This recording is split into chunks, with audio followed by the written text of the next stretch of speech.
Good evening, my friends. It's Yash Thakur again, and welcome to Youth Ki Awaaz. Today we are gonna interview one of the famous personality over here, the youth's voice, Captain Satyam Thakur.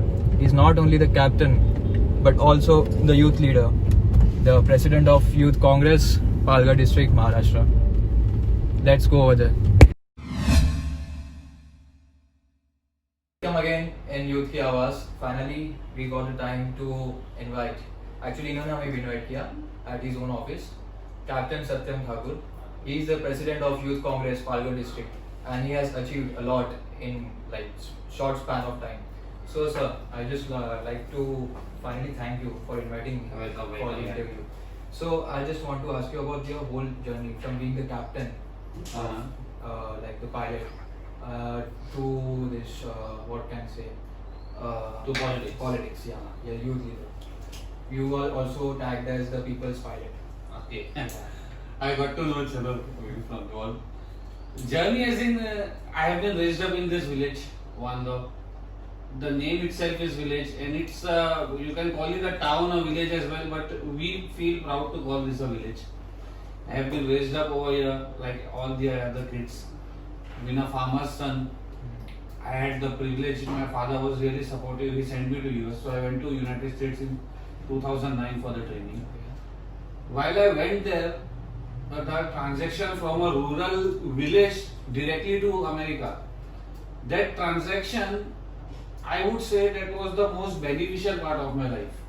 Because वहाँ पे पहुँच के the exposure I got, the differences I saw between not as a country, like between the two societies, how people think, how people move ahead. That is one of the major reasons that despite being a qualified and certified pilot over there, after coming back, I thought of getting those changes in our society. In trying to get those changes, I realized that the process to get those changes is politics, and hence I am in politics today. So in short, this all is back to its own place, right? Yeah. Okay. So now I will start with some of the few questions. Okay. It's related to politics. Uh-huh. So my first would be, if you are given a chance to amend a constitution without any interference. Amend the constitution. Yeah. So what will changes you will take? And also, if you are given a chance to be the CM of the Maharashtra, which you will be, I know. Uh-huh. Yeah. So if you are given the chance, then what all actions and what all changes you like need? Okay, so two different questions. So coming to your first question, that if given a chance to amend the constitution. So first of all, with all great due respect to Baba Saheb Ambedkar, not even me, anyone can't ever or should not even think of amending the constitutions. That's great. We can add some points in that constitution, which I believe as a youth, there's this very hot topic called reservation.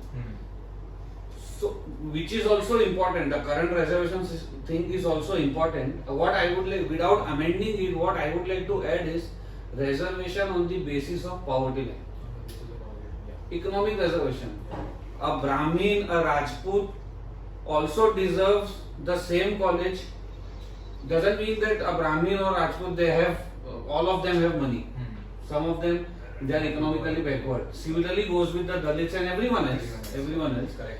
So regardless of your caste, regardless of your creed, if you are economically backward, then some sort of those experts will decide economic backward reservation, something can be added for education system. That's really great and celebration. As a youth, that's the thing is the need of the hour. Yeah. And what was the second question? Like if you're given a chance, like you would be, but for the future CM of the Maharashtra. Okay. So like what's in your mind? Like what should I do and what? For Maharashtra, see for Maharashtra, I have a question for you. When I say Rajasthan, then I'm sure आप लोगों के उसमें आ जाएगा tourism, because of all those Rajput rulers and kings and all. But उनसे ज़्यादा rich history Maharashtra has. Great Chhatrapati Shivaji Maharaj. But why tourists are not being attracted to all those historical places in Maharashtra? Because Maharashtra is never thought in that angle. Maharashtra can be the tourism hub of this country. So the very first step should be to develop all those forts and everything. And the only Hindu ruler to rule the entire country उनकी history लोगों तक तो पहुंचानी बहुत जरूरी है, pan India, वो काम सबसे पहले किया जाएगा। And one more second, it will be very, it's very controversial.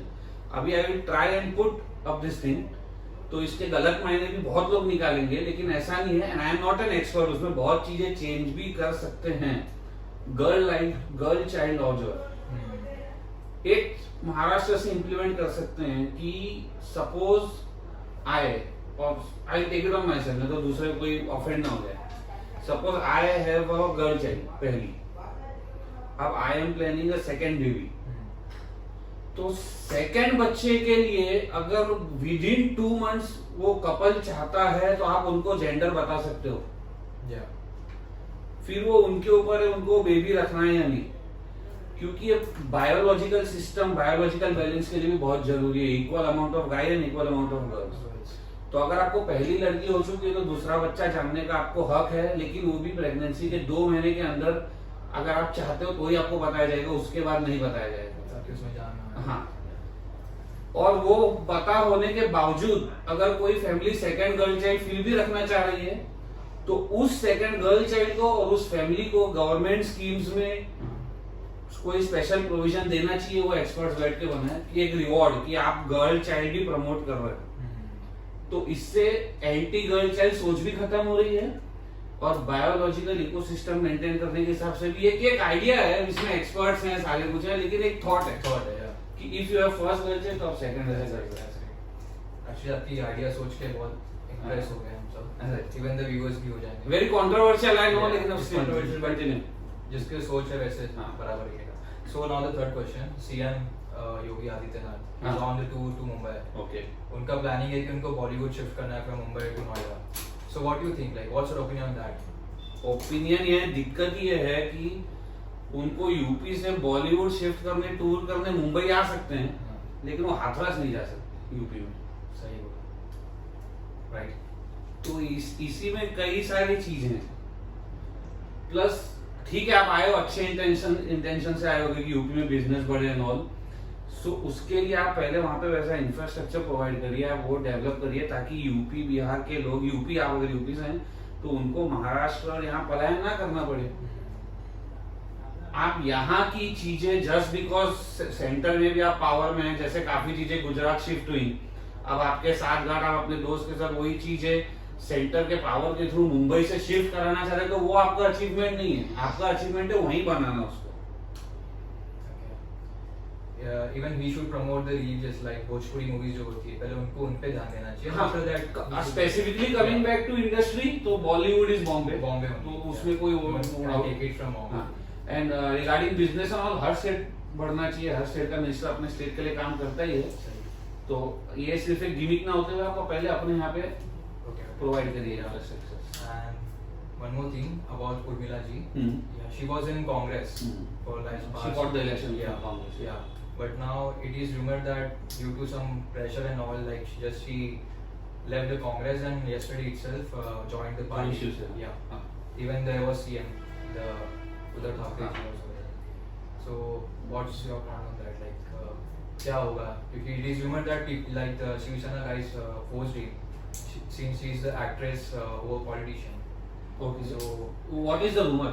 It is rumored that कि उद्धव ठाकरे जी और जो भी उनके हैं सेना वाले, उन्होंने उनको फोर्स किया और उनका कि वो जो है, अब देखिए इट्स अ रूमर पे क्या बोलना।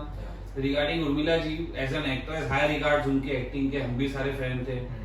एज अ पॉलिटिशियन उनका ज्यादा इतना क्लोजली काम देख नहीं पाए, बट काफी कम टाइम स्पेंड के लिए पार्टी में थी हमारे। इट्स हर चॉइस, गई है, all the best to her, after all serve करने ही गई हैं, सो ठीक है, ऑल द बेस्ट उनके लिए।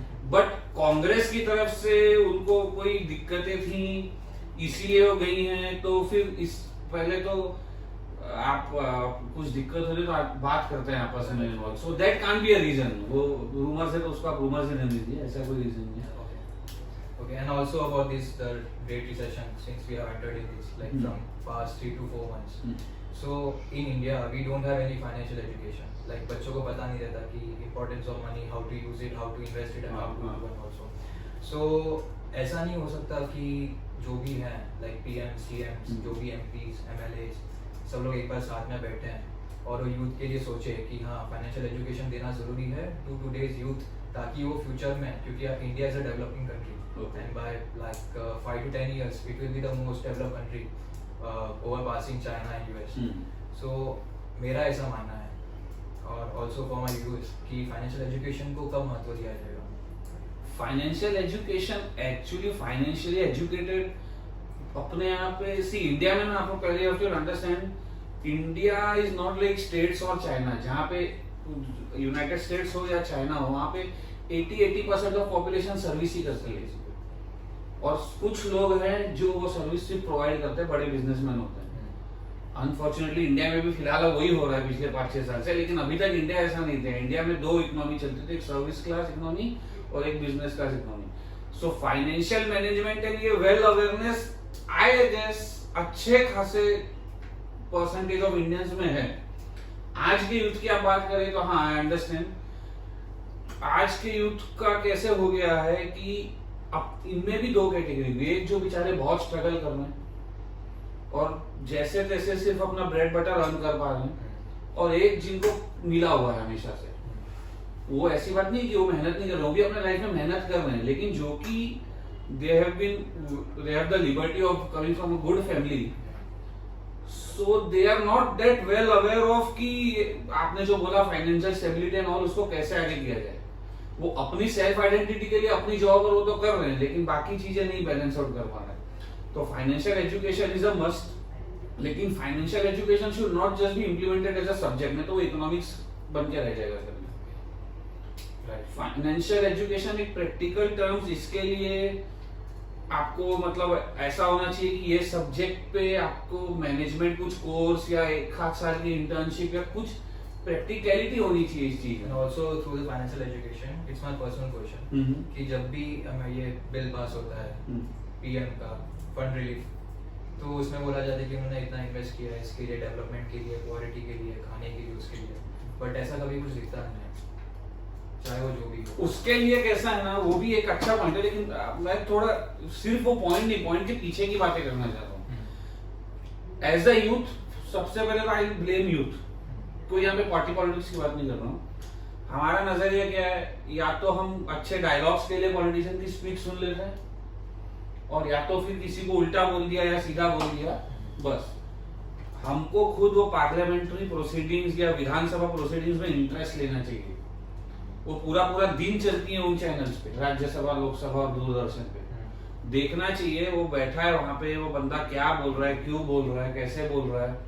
यही चीज और कोई चैनल पे कोई इंग्लिश में एक्टर बोलेगा तो वो कॉफी विद किसके साथ होती है वो पूरा देखेंगे, पर जब हमारे देश की, हमारे हित की बात होती है वो हम भी नहीं देखते हैं. वो चीज हमें देखनी चाहिए, या तो फिर जबरदस्ती हमें दिखानी चाहिए, तो स्कूल कॉलेजेस में इंप्लीमेंट करना चाहिए कि पार्लियामेंट्री डिबेट्स पे भी आपको एग्जाम में आएगा. लेकिन एक बार ये आदत इनकलकेट हो गई तो इतना पावरफुल और इतना सक्षम अपने यहाँ का यूथ है कि किसी एक चीज में इंटरेस्ट डेवलप कर दिया तो उसकी खामी खूबी सब निकालता है. और जब हम, जैसे आप हो गए, आप अगर मुझे अकाउंटेबल मेरी हर चीज पे करोगे ना, तो मैं अपना काम और अच्छे से करूंगा. फिर अगले इंटरव्यू में क्वेश्चंस और ज्यादा होंगे कि ये क्यों नहीं किया, वो क्यों नहीं किया, ये क्यों नहीं किया. सही बात है. Okay sir, so last question now, who is more important for you, vote और voter? Vote. Okay, and why? Vote as in the idea to vote is very important. अगर मैं वोटर की नजर से देखने लगूं ना, तब तो फिर मैं सिलेक्टिव काम करूंगा. आप वोट दे रहे हो तो ही आपका काम करूंगा, आप नहीं दे रहे हो तो मैं आपको निग्लेक्ट करूंगा, जो कि अनफॉर्चुनेटली आज के पॉलिटिशियंस कर रहे हैं. What is important is vote. Vote करो. अगर मुझसे नाराज हो तो मेरे खिलाफ करोगे तो मुझे बैलेट नहीं पता पड़ेगा, तब मैं अपनी परफॉर्मेंस सुधार सकता हूँ आपके लिए काम करने के. नहीं तो फिर मैं आपको भी टेकन फॉर ग्रांटेड लेने लगूंगा. मैं हमेशा अपनी बात ही क्यों कर रहा हूँ, क्योंकि मेरे थ्रू मैं पॉलिटिशियंस एड्रेस कर रहा हूँ, किसी और का नाम क्यों लेना. Okay sir, So so here was the people's pilot Satyam Singh Thakur from Wangaon, the leader of the Youth Congress, Palghar district, Maharashtra, and soon I hope and we all wish that he would be tagged as the CM of Maharashtra. Correct. Thank you so much. Thank you.